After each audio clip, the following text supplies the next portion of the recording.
The morning of the auction, there were 600 sacks of seed nobody wanted, stacked in uneven towers behind the old county grain shed, smelling faintly of mildew and the kind of mouse a barn cat would refuse on principle.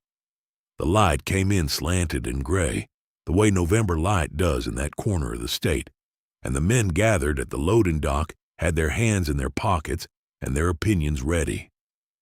They had been ready for an hour. The sacks were burlap, sun-rotted along the tops, water-stained along the bottoms, and the label on each one had faded to a ghost of a word that might once have been a variety name and might once have been a date. Nobody could read them anymore. Nobody much wanted to.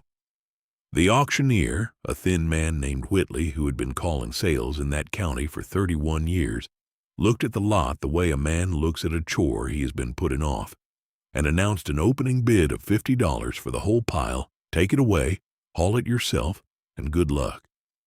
No one spoke. He dropped to 25. A man in a green cap laughed, not unkindly, just the way a man laughs when something is obvious. Whitley dropped to 10. Somebody in the back said, "You couldn't pay me to load that mess into my truck," and a few of the older farmers nodded as though this were a settled matter of science. That was when the girl raised her hand. She was 22 years old, maybe 23, in a brown canvas jacket 2 sizes too large for her, and she lifted one finger without ceremony, as though she were correcting a small clerical error rather than buying 600 sacks of seed nobody had touched in years. $15, she said. The men turned. A few of them squinted, trying to place her, and 1 or 2 did, and the ones who did exchanged a glance that meant of course it would be her, of course it would be Hollis Crane's granddaughter, just down from the holler with the dead man's notebook still smelling of his pipe. Whitley looked at her, looked at the sacks, looked at the empty room of bidders, and brought the gavel down on $15 without much enthusiasm, the way a man closes a door on a room he doesn't intend to enter again. The man in the green cap laughed once more, louder this time, and said loud enough for the doc to hear, "Well, you just bought yourself 600 sacks of nothing, honey. I hope you got somewhere to bury it." The girl, whose name was Mercy Crane, did not answer him. She walked across the dock past the men and the smell and the gray light and put her hand flat on the top sack, as though feeling for a pulse. She stood like that for what felt to the watching men like a long time. She did not open the sack. She did not smell it. She just kept her hand there, palm down, and after a moment she nodded once, almost to herself, and went to find someone with a truck. If you've made it this far into the story, do me a small favor and tap the like button so more folks who love a quiet, slow-burning underdog tale can find it. And down in the comments, tell me the town or city you're watching from tonight, because I read every single one of them. Now, let's get back to Mercy Crane and those 600 sacks of nothing. Mercy had come back to Holcomb Hollow in late August, 3 months before the auction, not because she had a plan, but because there was nowhere else that still felt like a place she belonged to. Her mother had died in the spring, in a hospital in Charlotte, of a thing the doctors named carefully and treated badly.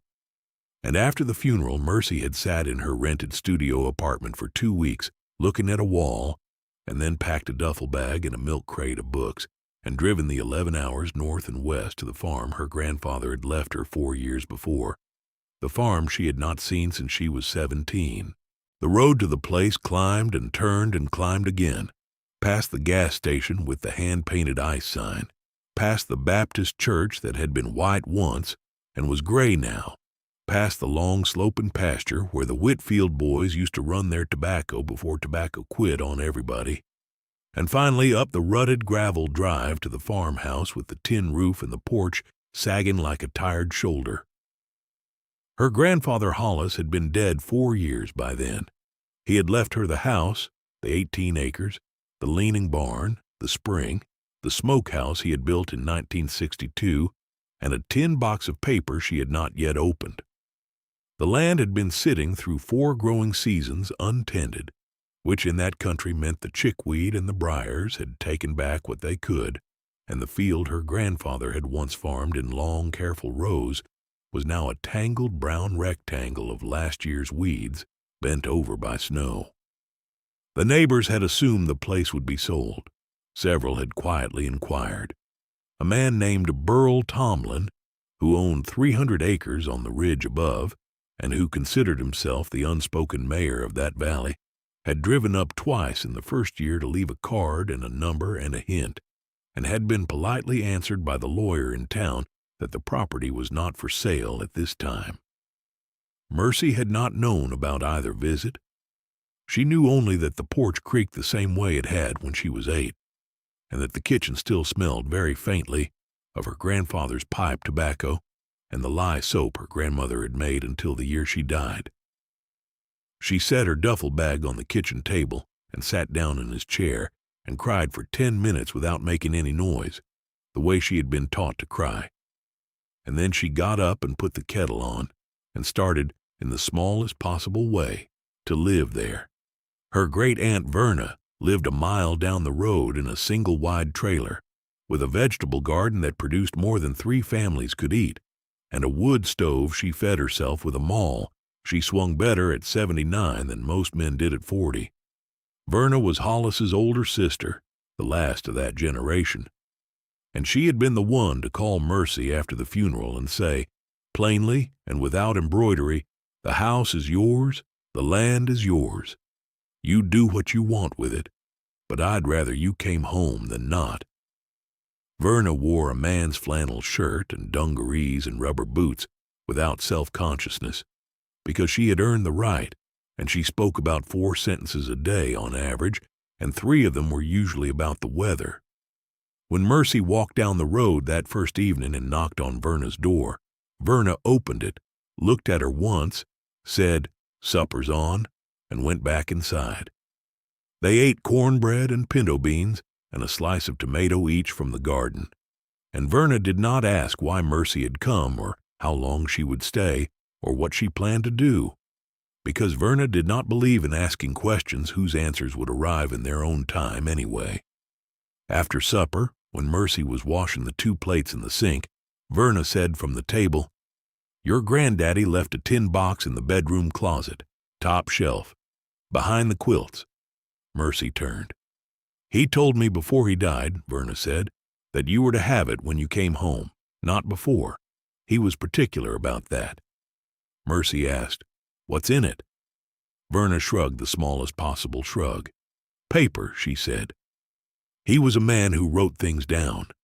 That was the whole conversation about the box that night. Mercy walked the mile back up the road in the dark with a flashlight her grandfather had owned, and a feeling in her chest she could not name. And when she got to the house, she went straight to the bedroom closet and reached past the quilts on the top shelf and found the tin box exactly where Verna had said it would be. Dusty, cool to the touch, light enough to be mostly empty and heavy enough to be not quite. She set it on the kitchen table next to the kettle. She did not open it that night. She looked at it for a long time, the way she would later look at the sacks at the auction, and then she went to bed. She opened the box the next morning with a cup of black coffee at her elbow, and the kitchen window cracked enough to let in the sound of a wren. Inside were 3 things: a bundle of seed packets, the paper kind with the printed illustrations on the front, rubber banded together, maybe 20 of them, the rubber band so old it crumbled when she touched it. A leather notebook, soft and brown, the cover worn smooth at the corners by her grandfather's thumb, and a single folded sheet of lined paper with 3 lines of his handwriting on it, the pencil pressed hard the way he always pressed, that read, "Mercy. The old corn is in the smokehouse, 2nd rafter from the back, in the lard tins. Do not plant the new kind. The old kind remembers this ground." She read the note 3 times. She read it a 4th time. Then she opened the notebook. The notebook was a record her grandfather had kept for what looked to be the last 40 years of his life. A planting log, neat and small and unfussy, written in pencil that had gone silver in places. Dates of frost, dates of last frost. which corner of which field had drowned in which year, which heirloom strain his own grandfather had brought down from a higher holler in 1911, and which his father had crossed with a Cherokee variety from over the line in 1937. He had names for the corn that were not the names in any catalog. He called one widow's hair because the silk came in nearly white. He called one preacher's knee because the stalk had a bend in it about 2 feet up. He called one buckle because the kernel sat tight against its neighbor like a notched belt. The notebook listed yields, taste notes, grinding notes, how each one took to drought, how each one took to wet, which one made the best meal, which one made the best whiskey, though that last word was crossed out and replaced, in a different pencil, with bread. Mercy read the notebook for 3 hours that morning without getting up except to refill her coffee. At the end of it, she walked out to the smokehouse, which her grandfather had built of chestnut logs the year before.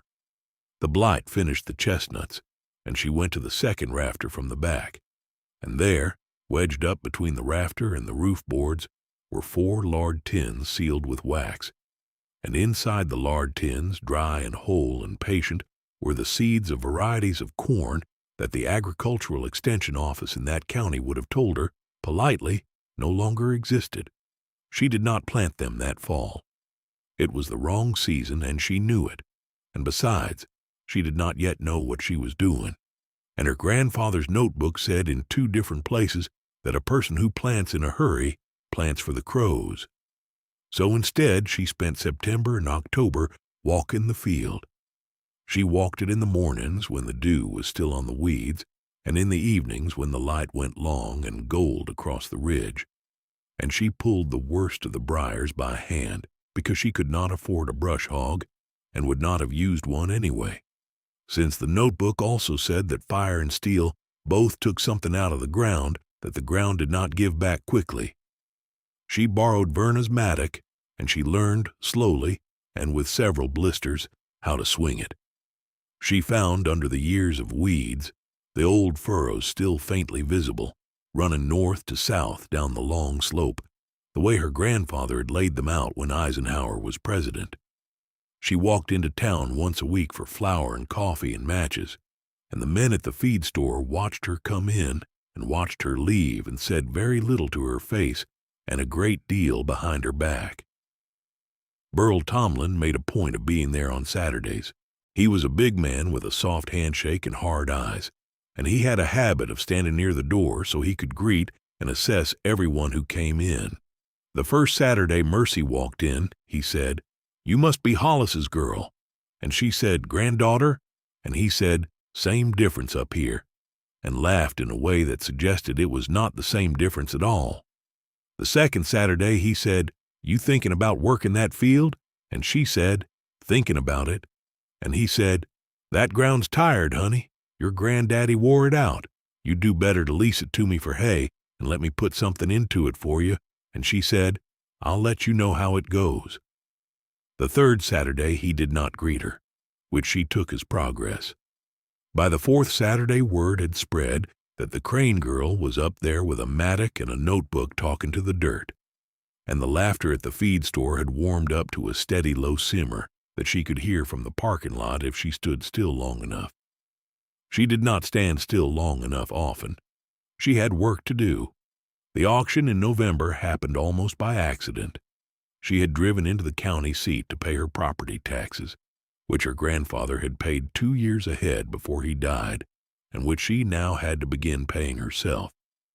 And on the bulletin board in the courthouse hallway was a yellow flyer for a clearance sale at the old grain shed, listing equipment and odd lots, and near the bottom, 600 sacks heirloom and obsolete seed stock, condition poor, sold as 1 lot. She stood in the hallway and read that line 3 times, the way she had read her grandfather's note 3 times. Obsolete, the flyer said, condition poor.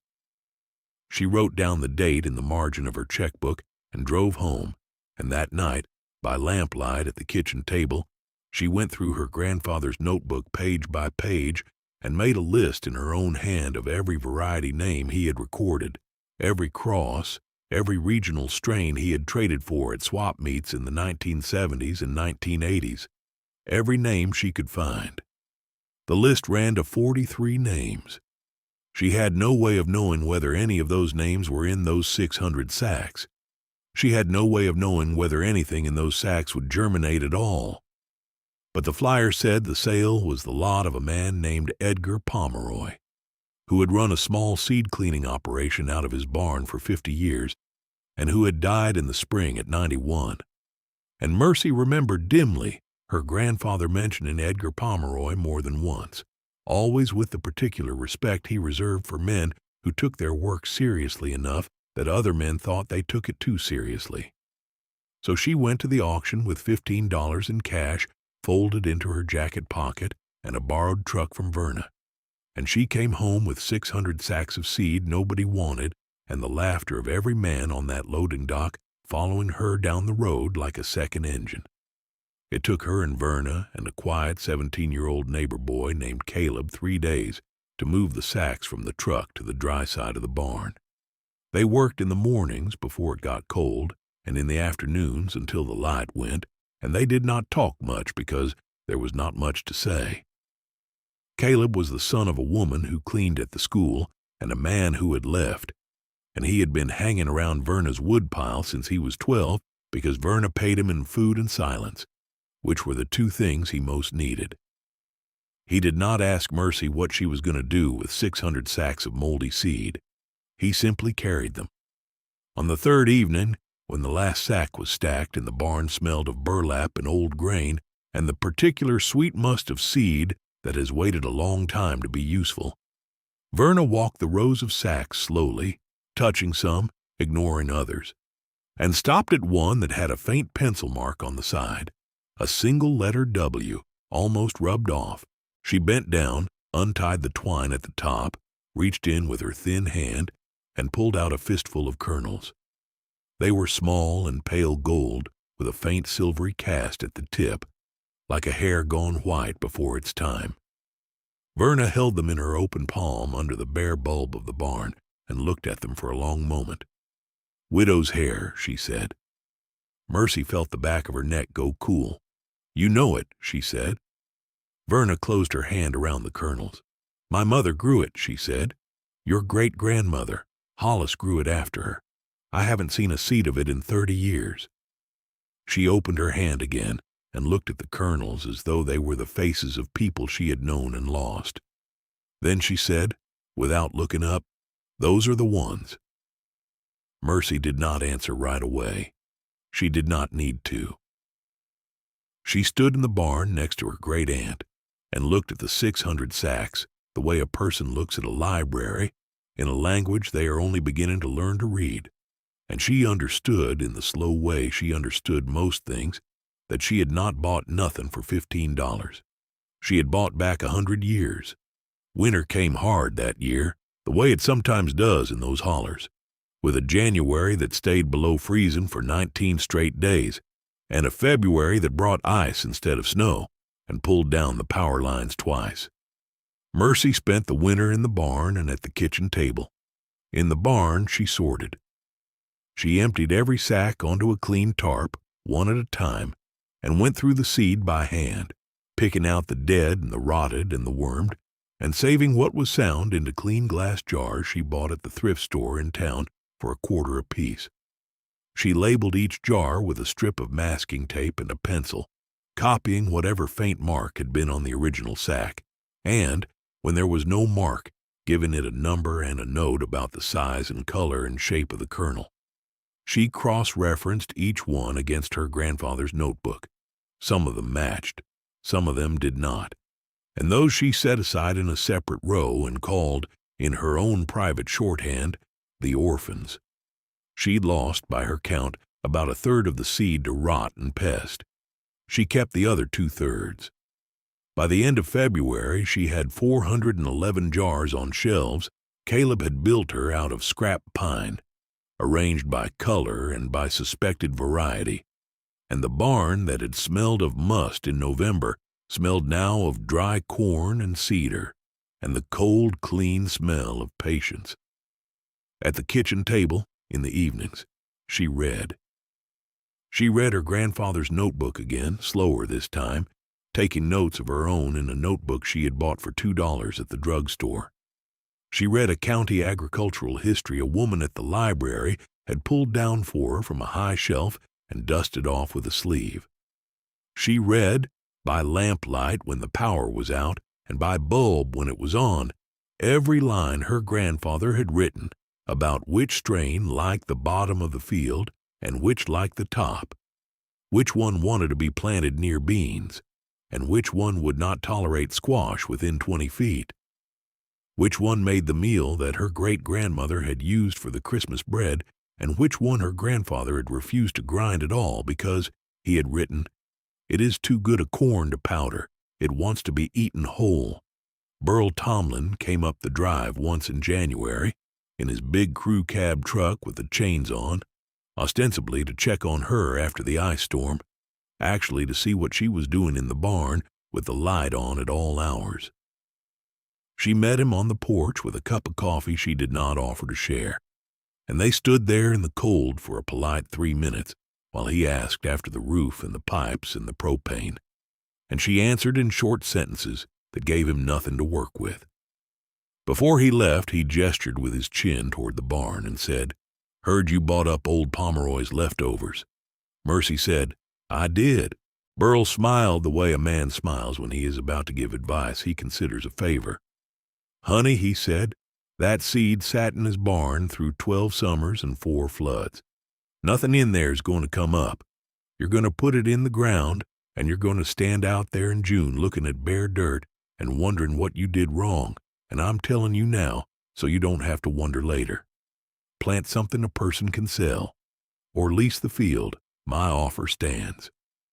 Mercy looked at him over the rim of her coffee cup, and she did not argue, because argument was not what the moment called for, and she did not smile, because she had no smile to spare for him that morning. She said, "That's one approach." Burl waited a beat to see if she would say more, and when she did not, he nodded once, climbed back into his truck, and rolled down the drive in a slow crunch of chain on gravel. She watched the truck out of sight. Then she went back inside and wrote the date in her notebook, and underneath it, in her small, careful handwriting, the sentence, "He said nothing will come up." She did not write it angrily. She wrote it the way a person records a measurement, because she had a feeling, even then, that she would want to look back at the exact words someday. March came in wet and went out wetter, and by the first week of April, the ground on the south slope had dried enough to work. Mercy and Caleb broke the field by hand, and with a borrowed walking plow, Verna had hidden behind her smokehouse under a sheet of tin since 1991, drawn by a mule named Pete that belonged to a man 2 ridges over who rented him out for $30 a day and a jar of something. The plowing took 11 days. They went slow because Mercy wanted slow, because her grandfather's notebook said the old corn wanted a shallow furrow and a loose seed bed and no tractor weight on the soil if she could help it. The field, when they finished, was not large by the standards of anyone driving past. It was a little over 4 acres, broken into 7 sections by the natural lay of the slope, and Mercy had assigned a variety to each section based on what the notebook said about drainage and sun. She planted widow's hair on the highest section, where the soil was thinnest and the sun came earliest, because her grandfather had written that widow's hair preferred to suffer a little. She planted preacher's knee in the middle, where the slope bent. She planted buckle along the bottom near the spring, because her grandfather had said buckle would drink whatever you gave it and ask for more. She planted 3 of the orphans in small test rows along the eastern edge, 20 feet of each, to see what they would do. She planted by hand, with a stick she had whittled to the depth her grandfather had specified, and Caleb walked behind her dropping kernels 2 by 2 into the holes she made. And Verna walked behind Caleb pressing the soil closed with the heel of her boot, and they moved down the rows in a slow shuffling line for the better part of 2 weeks. The men at the feed store heard about the mule and the walking plow and the stick, and the laughter, which had quieted some over the winter, found a new fire to warm itself at. Burl Tomlin told a story at the counter on a Saturday morning, loud enough for everyone, about how the Crane girl was up there planting with a stick like it was 1880, and how some folks just had to learn the hard way that the 20th century had happened. Several men laughed. A few did not. One of the ones who did not was a man named Elam Robbie, who was older than Burl and who had known Hollis Crane since they were boys, and who said when the laughter had died down, Hollis planted with a stick his whole life and never went hungry. Burl said Hollis never got rich either. Elam said Hollis wasn't trying to.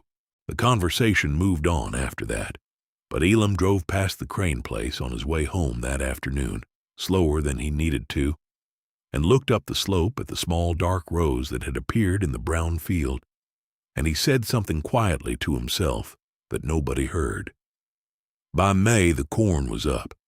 It came up uneven, the way old seed will, with bare patches where a kernel had not made it through the winter in the sack, and thick clusters where two had taken. But it came up. Mercy walked the rows every morning at first light with her coffee in one hand and her notebook in the other, counting, marking, noting the height and color of each section. Widow's hair came up pale and slim and stood very straight. Preacher's knee came up stout and put out its first lean by the time it was knee-high, exactly as her grandfather had written it would. Buckle came up dark green and broad-leafed and grew faster than the rest. 2 of the 3 orphans came up. The third did not, and she pulled the row and replanted it with extra widow's hair, because widow's hair had germinated the strongest and she had seed to spare. She weeded by hand. She would not use chemicals because the notebook said the old corn did not like them, and she could not have afforded them anyway. She and Caleb hoed the rows 3 times in May and 4 times in June, and her hands, which had been the hands of a girl who worked in an office in Charlotte the year before, became the hands of someone who farmed, with calluses at the base of each finger and a permanent half-moon of dirt under each nail that no amount of soap would lift.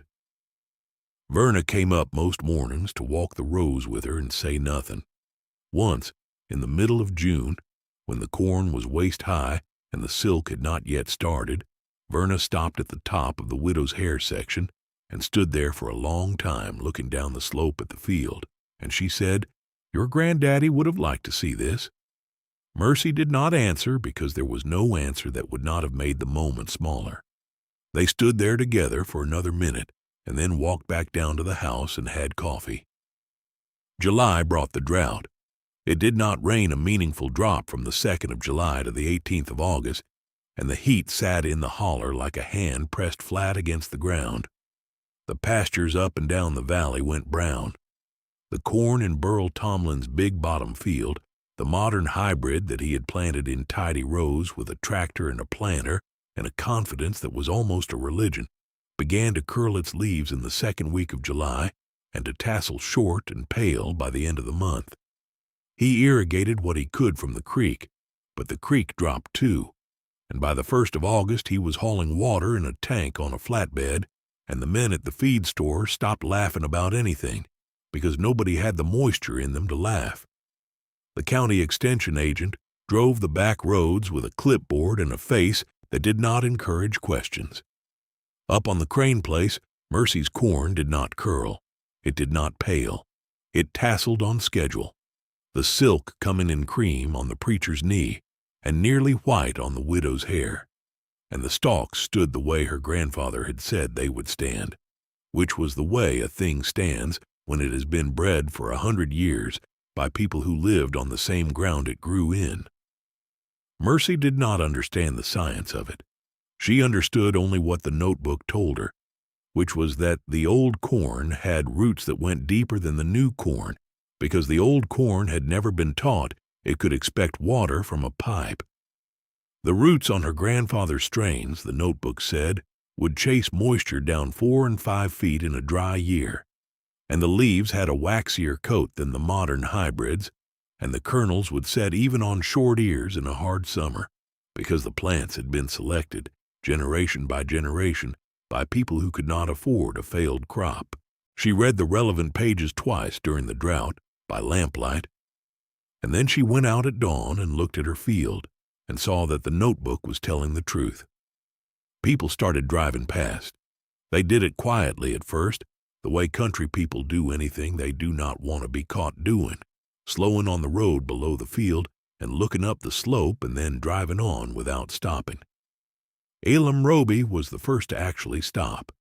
He pulled his old Ford into the bottom of the drive on a Thursday evening in early August and got out and stood with his hand on the door and looked up at the field for a full minute before he walked up to the porch. Mercy met him there. Elam took his cap off, which was a thing he did not do for everyone, and he said, "That corn shouldn't be standing." Mercy said, "I know." Elam said, "But it is." Mercy said, "I know." Elam looked at her for a moment, and then he said, "What is it?" Mercy said, "My granddaddy's corn." Elam nodded, slow. He said, "I figured." He put his cap back on. Before he left, he said, "When you go to harvest, I'd like to buy a bushel if you can spare one. For meal. Haven't had meal worth the name in 20 years. Mercy said, "I'll save you 2. Elam drove off and did not tell anyone at the feed store about the conversation, because Elam was not the sort of man who told the feed store anything. But the next morning, a woman named Ruthie, who ran the gas station at the bottom of the holler, mentioned to a customer that she had seen Elam Roby's truck up at the Crane place the evening before. And by noon, 4 other people knew, and by supper the whole valley knew. And by the following Thursday, 3 more trucks had pulled into the bottom of Mercy's drive at sunset, and 3 more men had stood with their caps in their hands, looking up at the field that should not have been standing, but was. She did not sell to any of them yet. The corn was not ready. She told them politely to come back in October, and she wrote each name down in her notebook with the number of bushels they had asked after. And by the end of August, the list ran to 19 names and 46 bushels, and she had not advertised a thing. The drought broke on the 19th of August with a slow soaking rain that lasted 2 days, and the corn took it the way a person takes good news after a long wait, which is to say without showing much but feeling it down deep. September was kind. October came clear and cool with a stretch of dry weather that ran for 2.5 weeks, and Mercy and Caleb and Verna harvested by hand, ear by ear, walking the rows with canvas bags slung at their hips, twisting each ear off the stalk and tossing it into the bag, and then emptying the bags into the bed of Verna's truck at the end of each row. They worked from sunup to noon and from 2 until dark, because the middle of the day was for shucking on the porch and for eating whatever Verna had brought up in a pot. The yield surprised her. She had planned for failure and budgeted for half failure, and what came off the 4 acres was, by her grandfather's old measure, a respectable crop. Not a record crop, but respectable. And what mattered more than the bushels was what was in the bushels, which was seed and meal of varieties that did not exist anywhere else in any catalog or any university bank that she or Verna knew about. She saved seed first. That was the rule, and she knew it without anyone telling her. Before you sell a kernel, you save next year's planting, and you save twice what you think you need. She filled glass jars and lard tins in a wooden chest. Caleb built her out of more scrap pine, and she stored the seed in the smokehouse on the second rafter from the back, where her grandfather had stored his, because the smokehouse stayed cool and dry and dark, and because there was a rightness to it she did not feel the need to explain. Then she set about the meal. She did not own a mill. She had known she would need one since February, and had been watching the classifieds and the auction sheets all spring and summer, and in the last week of October a small stone mill came up for sale 2 counties over, the property of another old man who had died, and she drove down with Verna's truck and $340 in cash she had saved out of her property tax fund and a willingness to drive home empty if the mill was wrong. The mill was not wrong. It was a tabletop stone burr mill, made in Tennessee in 1948, hand-cranked, the stones unworn, the hopper still smelling faintly of the buckwheat Its last owner had run through it. She paid the asking price without bargaining, which the seller's widow noticed and remembered, and she loaded it into the truck herself with Caleb's help and brought it home and set it on a bench in the kitchen by the window. She ground her first pound of meal on the 2nd of November, exactly 1 year to the day after the auction. She ran a double handful of widow's hair through the stones, and the meal came out pale gold and fine and smelled, when she lifted the bowl to her face, like something she had not smelled since she was a child sitting at her grandmother's table on a Sunday morning. She stood there with the bowl in her hands and did not move for a while. Then she set the bowl down and wrote in her notebook, "Widow's hair, first grind, November 2nd." And underneath that, in smaller letters, it remembers. She baked a pan of cornbread that night in her grandmother's iron skillet, with the meal and buttermilk Verna had brought up and an egg from Verna's hens and a spoon of bacon fat from the jar on the back of the stove. And when it came out of the oven, she carried the whole skillet down the road to Verna's trailer, and they ate it at the little table by the wood stove with butter and nothing else. Verna chewed slowly. She did not say anything for a long time. Then she said, "That's the bread." Mercy said, "I know." Verna said, "I haven't tasted that bread since I was a girl." Mercy said, "I know." They ate the rest of the skillet between them, and when it was gone, Verna got up and washed the plates without speaking, and Mercy walked home in the dark with the empty skillet under her arm and a feeling in her chest that she still could not name, but that she was beginning to suspect was the feeling of being in the exact place a person was meant to be.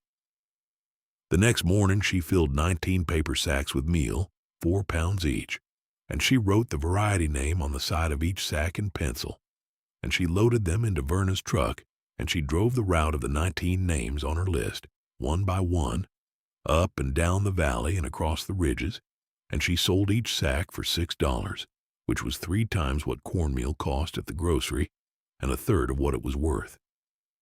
Elam Roby paid her in cash and a jar of honey from his bees.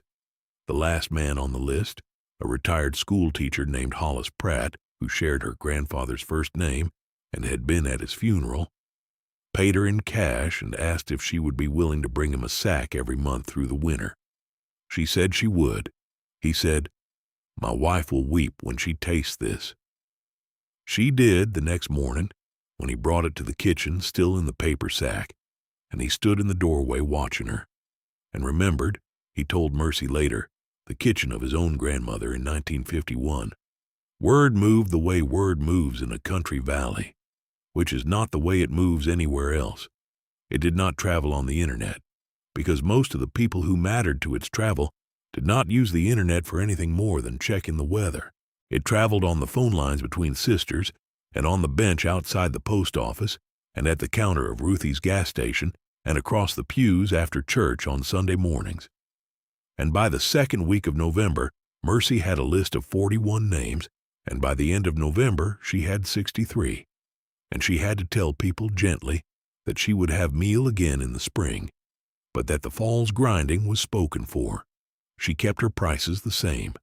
Verna told her she was charging too little, and she said she knew. And Verna said, "Then charge more," and she said, "Next year." Verna let it go, because Verna had said her piece and that was enough. Burl Tomlin heard about the meal the way Burl heard about everything, which was late and from someone he had not asked. He heard about it at the feed store on a Saturday in the 3rd week of November, when a man named Coy Whitfield came in for a sack of layer pellets and mentioned in passing that his wife had bought a 4-pound sack of cornmeal from the Crane girl for $6, and had baked a cake out of it that he had eaten 3 slices of standing at the counter. Burl said, $6 for 4 pounds. Coy said, and worth twice that. Burl said, for cornmeal. Coy said, "You eat a piece of that cake and tell me it's cornmeal." The conversation moved on, but Burl did not forget it, and on the following Tuesday he drove up the Crane Drive without calling first, and he found Mercy in the barn with her sleeves rolled up and her hair tied back, running a batch of buckle through the mill by the kitchen window with the door propped open to let the dust out. She saw his truck come up the drive, and she did not stop cranking. He walked over and stood in the doorway and watched her for a minute without speaking, which was, for him, an unusual courtesy. Then he said, "I'd like to buy a sack." Mercy said, "I'm sold through till April." Burl said, "I'll pay double." Mercy stopped cranking. She wiped her hands on her apron, and she looked at him for what was, by her standards, a long time. Then she said, "The price is $6, same as everyone, and I'm sold through till April, same as I told you. I'll put your name on the list for May." Burl stood there. He was not a man who was used to being put on a list. He had not been on a list of any kind in 30 years. He opened his mouth and closed it and opened it again, and what came out, finally, was not what he had walked up to the barn intending to say. He said, "Your granddaddy was right about that ground." Mercy said, "I know." Burl said, "I was wrong." Mercy did not answer, because there was no answer that would not have made the moment smaller, and because she had learned from Verna that sometimes the kindest thing a person can do is let a man's apology sit in the air between them without rushing to relieve him of it. After a moment, Burl nodded, mostly to himself, and he said, "Put me down for May. 2 sacks if you can spare them." Mercy said, "I can spare them." Burl walked back to his truck, and he drove down the drive slower than he had driven up it. And he did not tell anyone at the feed store about the conversation, and he did not need to, because by the following Saturday everyone there had heard about it anyway, and the laughter that had warmed itself at the Crane Place's fire